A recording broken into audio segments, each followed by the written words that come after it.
Hi guys, ഞാൻ ഇന്ന് നിങ്ങളുടെ മുന്നിൽ വന്നിരിക്കുന്നത് കാന്താര പടത്തിന്റെ ഒരു റിവ്യൂ പറയാൻ വേണ്ടിയിട്ടാണ്. ഒന്നും തന്നെ പറയാനില്ല, അടിപൊളി പടം എന്ന് പറഞ്ഞാൽ അടിപൊളി പടം. ഞാൻ കണ്ടതിൽ വെച്ചിട്ട് ഏറ്റവും അടിപൊളി പടം. കന്നഡയിൽ നിന്ന് റീമേക്ക് ചെയ്ത് മലയാളത്തിൽ വന്നു. മലയാളമായാലും അടിപൊളി, ഒന്നും തന്നെ പറയാനില്ല. ഇത് ഡയറക്ടറും റൈറ്ററും ആക്ടറും ഋഷഭ് ഷെട്ടിയാണ്. എന്നാലും അണ്ണം പൊളിച്ചു വിട്ട തകർത്തടങ്ങിയ പടമാണിത്. അതേപോലെ ജയറാമും ഈ പടത്തിൽ സൂപ്പറായിട്ട് അഭിനയിച്ചിട്ടുണ്ട്, അടിപൊളിയാണ്. നിങ്ങൾ ഈ പടം എന്തായാലും മസ്റ്റായിട്ട് വാച്ച് ചെയ്യണം കേട്ടോ. എല്ലാവരും മസ്റ്റായിട്ട് വാച്ച് ചെയ്താൽ ഏകദേശം പറയാൻ പറ്റും. അത് വേറെ തന്നെ ഒരു ലെവല് പടമാണ്. ഏകദേശം 3 വർഷത്തിന്റെ കഠിന ശ്രമമാണ്. ഋഷഭ് ഷെട്ടിന് 3 വർഷത്തെ കഠിന ശ്രമവും അതേപോലെ 259 ദിവസത്തെ ഷൂട്ടിംഗ് ആണ് ഇതിന് വേണ്ടിയിട്ട് കഷ്ടപ്പെട്ട് ഉണ്ടാക്കിയ പടമാണ്. അതിനുള്ള ഒരു മീൻസ് പറയാൻ വാക്കുകൾ കിട്ടുന്നില്ല.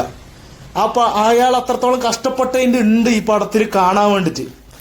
ഇത് ഓൾമോസ്റ്റ് ഒരു കർണാടകയിലെ അവിടുത്തെ ദൈവങ്ങളെ കുറിച്ചും അതിനെ കുറിച്ചാണ് ഈ കഥയിൽ പറയുന്നത്. നിങ്ങൾ എല്ലാവരും കണ്ടു കഴിഞ്ഞാൽ ഏകദേശം നിങ്ങൾക്ക് മനസ്സിലാവുന്നതാണ്.